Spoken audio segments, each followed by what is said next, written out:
This is Shep O'Neill with the VOA Special English Development Report. The World Health Organization is warning people not to use only one drug to treat malaria. That drug is artemisinin. WHO officials say people should take it only in combination with other malaria drugs. The fear is that artemisinin could lose its effectiveness if it is misused.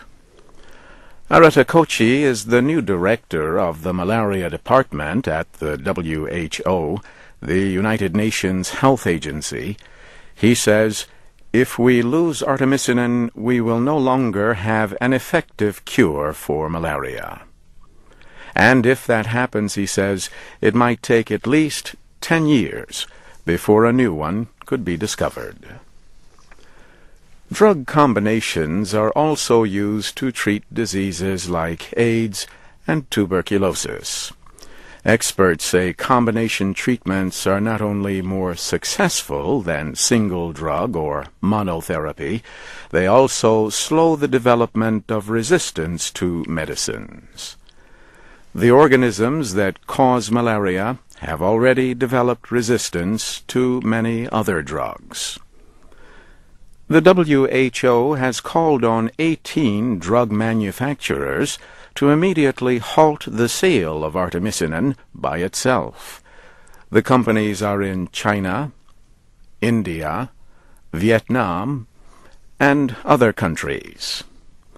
The health agency cannot force them to obey, but there are steps it could take to pressure companies that continue to sell artemisinin as a monotherapy.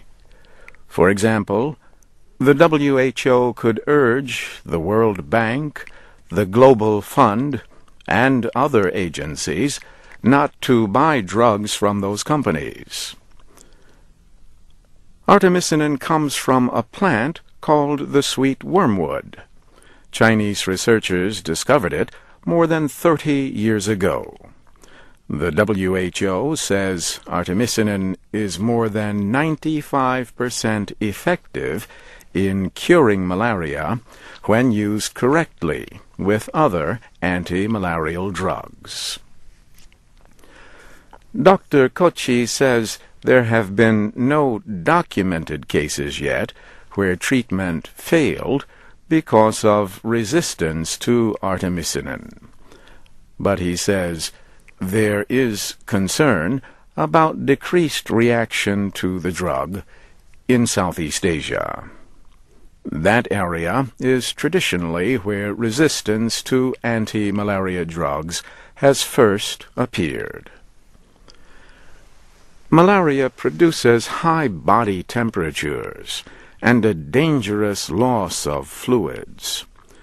The WHO estimates there are more than 300 million cases of malaria in the world each year. At least 1 million people die. 9 out of 10 deaths happen in African countries south of the Sahara Desert. Most of the victims are young children. This VOA Special English Development Report was written by Jill Moss. This is Shep O'Neill.